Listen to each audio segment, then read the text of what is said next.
As you can see,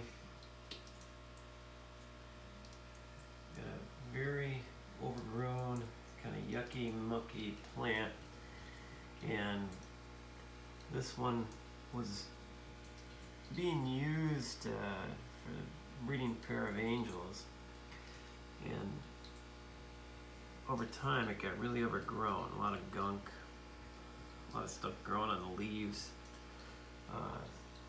So what we're doing now, we've got the snails in there, and the snails are basically cleaned off 3/4 of, you can see the leaves that are still kind of yuck and muck. The entire plant was like that. So in the course of 24 hours, they've already done a pretty good job of cleaning this plant off. There's a smaller one down here. Same thing. I'm going to probably have to move that away from the wall a little bit, away from the glass, so they can get better access to it.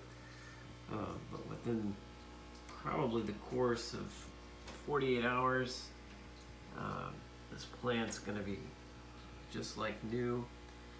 It's going to grow better. It's going to be a lot better taken care of.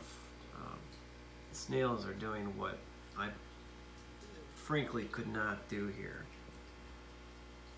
Fantastic.